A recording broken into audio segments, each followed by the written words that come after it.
Ei, nono ano, bom dia! Sejam bem-vindos à primeira videoaula do professor Jarbas de Geografia.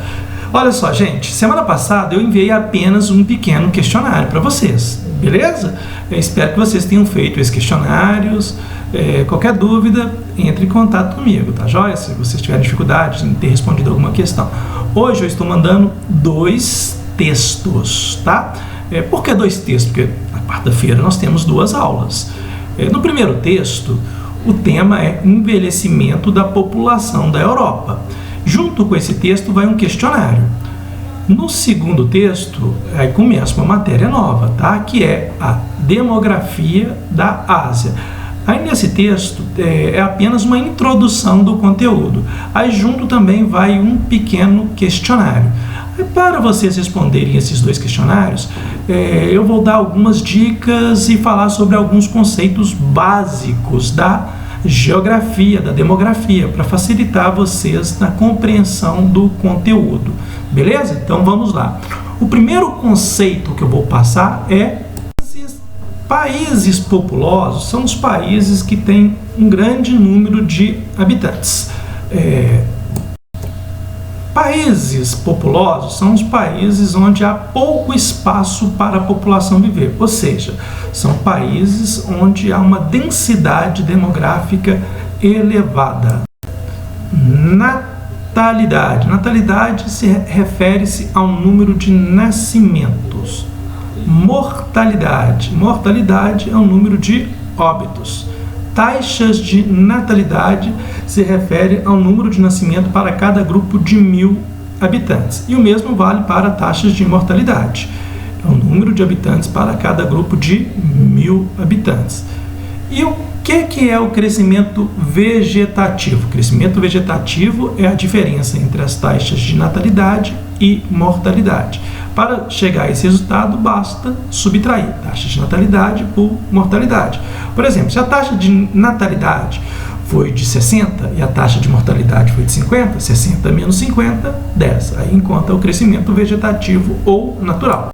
Outro termo importante, outro conceito importante para vocês lembrarem, para responder essas atividades e para dar facilidade na continuação do estudo da demografia, é a taxa de fecundidade. A taxa de fecundidade é a média de quantos filhos tem cada mulher. Por exemplo, no primeiro texto que eu mandei para vocês, mostra que a taxa de fecundidade na Europa é de 1,5 por mulher. Em alguns países subdesenvolvidos, essa taxa chega a quase 5. No Brasil é de 2,4. Quanto menor for a taxa de fecundidade, menor é o crescimento vegetativo, porque vai ser baixo as taxas de natalidade. Beleza? Agora, gente, grupos etários. Toda a população é dividida em 3 grupos etários. O primeiro grupo é formado pelos jovens. Jovens são pessoas de 0 a 19 anos, adultos de 20 a 59 anos e idosos acima de 60 anos de idade. Na Europa, a população tem se concentrado muito no grupo de idosos. Não é o maior grupo. O maior grupo na Europa é de adultos, só que os adultos europeus eles estão assim naquela transição, quase chegando à faixa etária de idosos. E os idosos é o grupo que mais cresce, e os idosos na Europa eles têm uma expectativa de vida muito alta. Alguns países da Europa, como o texto aí aborda, passa de 80 anos de idade. Um exemplo é a Itália. Lá na Itália, que é o segundo país com a maior taxa de idosos, só perdendo para o Japão, passa de 82 anos a expectativa de vida das pessoas. Por isso, é um dos fatores da Itália ser o país que mais está sofrendo aí com a pandemia do coronavírus, né? Devido à população que é muito idosa. Por um outro lado, o número de jovens é muito baixo na Europa. Aí vários governos da Europa tentam criar mecanismos, incentivos para as pessoas terem filhos.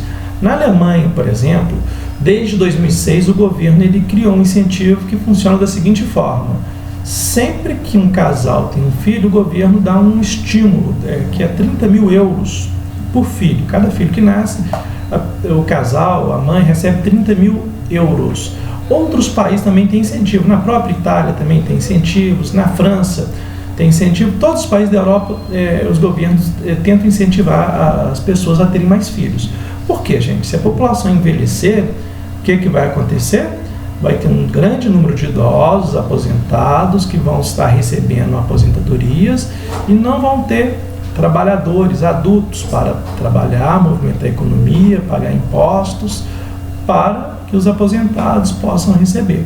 Então, quando há um grande número de idosos, acaba tendo problema.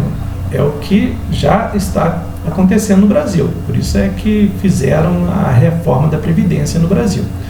Mas assim, o Brasil não dá nem para comparar com os países da Europa, né? A nossa taxa de idosos, por exemplo, é de 14% da população tem acima de 60 anos. Na Itália, passa de 30% essa taxa de idosos. Foi até prematura essa reforma da Previdência aqui no Brasil, comparando com os países da Europa que fizeram essa reforma há 5, 10 anos atrás. O Brasil teria que fazer a reforma da Previdência daqui a 10, 20 anos. Mas acho que geriram mal o dinheiro do Brasil. Gente, por falar em adultos, uma população de um país ela é dividida também de duas formas. População economicamente ativa, que é a PEA, que são todas as pessoas que trabalham. As pessoas podem trabalhar no mercado formal, carteira assinada, serem funcionários públicos, ou pode trabalhar de forma informal, trabalhando como autônomo, como profissional liberal. No Brasil, assim como exemplo, 38 milhões de pessoas são trabalhadores informais.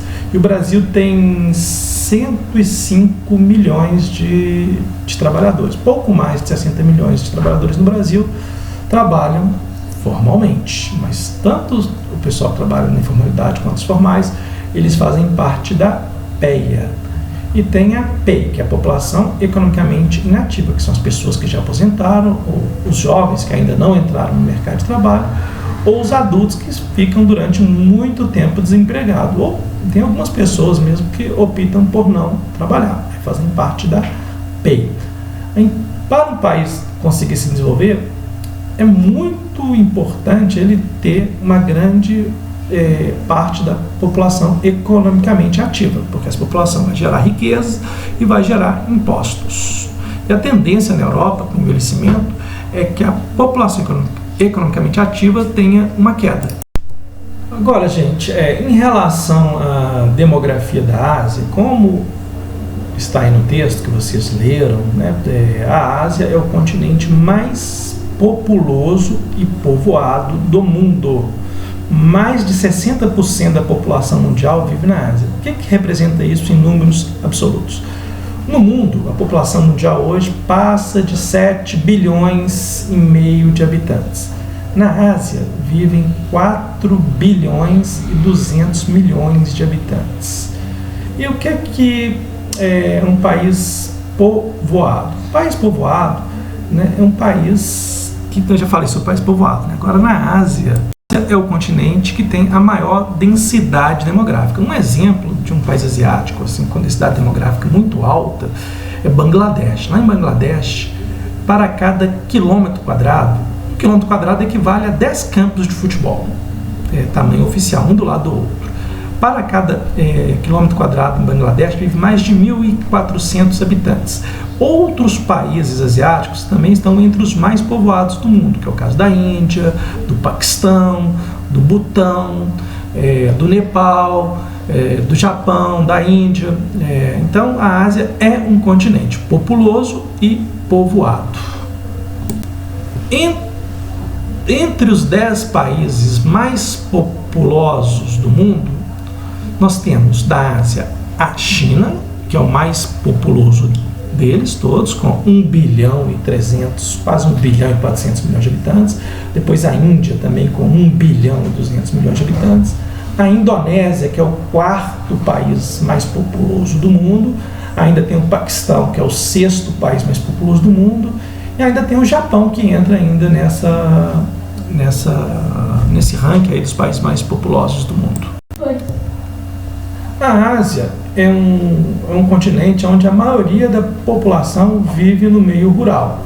Mas nas últimas décadas está acontecendo, vem ocorrendo uma migração. O que é migração? As pessoas mudam de lugar, né? Então na Ásia as pessoas estão migrando do meio rural para o meio urbano. Um exemplo assim, bem claro desse exemplo da modificação das pessoas no espaço geográfico é a China.